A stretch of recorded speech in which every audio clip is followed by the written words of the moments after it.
السلام علیکم ورحمۃ اللہ وبرکاتہ مائی برادرز اینڈ سسٹرز. ایک روزہ، صرف ایک روزہ اور 2 سال کے گناہ معاف. صحیح مسلم حدیث نمبر 1162. رسول اللہ صلی اللہ علیہ وسلم نے یوم عرفہ کے روزے کی فضیلت یہ بتائی کہ اس سے 2 سالوں کے گناہ معاف ہوتے ہیں.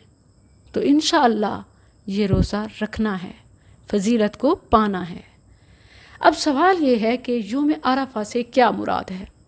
جیسا کہ لفظوں سے معلوم ہوتا ہے کہ عرفہ کا دن، تو بعض لوگ کہتے ہیں کہ جس دن حاجی عرفات میں ہوتے ہیں بس اسی دن روزہ رکھیں، اور پاکستان میں وہ 8 ذی الحج ہے.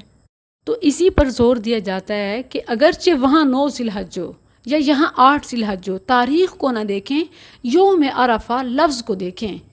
ناظرین، یہ بات بالکل غلط ہے. یہ ایسے ہے جیسے لکیر کا فقیر ہونا، اور یہ وہ چیز ہے کہ پوری دنیا کے مسلمان اسے فالو کرنا چاہیں فالو کر ہی نہیں سکتے، کیونکہ کئی ممالک ایسے ہیں کہ جس دن حاجی عرفات میں ہوتے ہیں ان کے وہاں رات ہوتی ہے. اب بتائیے کہ وہ ایک دن پہلے رکھیں یا ایک دن بعد؟ پہلے رکھیں تو حاجیوں کے عرفات پہنچنے سے پہلے رکھ چکے ہوں گے، کیونکہ جو درمیان کا وقت ہے ان کی رات اور حاجیوں کا عرفات، لہٰذا یہ پاسیبل ہی نہیں ہے.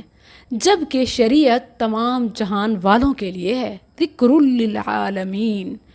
تو لہٰذا جس طرح امت مسلمہ کا اتفاق ہے کہ چاند کا دیکھنا اپنے علاقے کے حساب سے ہوتا ہے، خواہ وہ رمضان ہو، لیلۃ القدر ہو، عیدیں ہوں یا عرفہ و عاشوراء، اور اللہ کے دیے ہوئے بقیہ تمام پیکیجز ہمارے اپنے علاقے کے رؤیت ہلال کے مطابق ہوں گے. یہی بات ہی صحیح ہے. تو ہمارا 9 ذی الحج کا روزہ ہمارے لیے یوم عرفہ ہے. اور جہاں تک رہی لفظ کی بات کہ عرفہ کا لفظ کیوں، تو اس کی وجہ یہ ہے کہ 9 ذی الحج کے روزے کو یوم عرفہ کا روزہ اس ماحول کے مد نظر کہہ دیا گیا جس میں یہ بات ہوئی تھی، کیونکہ وہاں یوم عرفہ 9 ذی الحج کو ہی ہوتا ہے. میں آپ کو اس کی مثال بھی دیتی ہوں. جیسے جامع ترمذی کی حسن حدیث ہے کہ ما بین المشرق والمغرب قبلۃ، مشرق و مغرب کے درمیان تمہارا قبلہ ہے.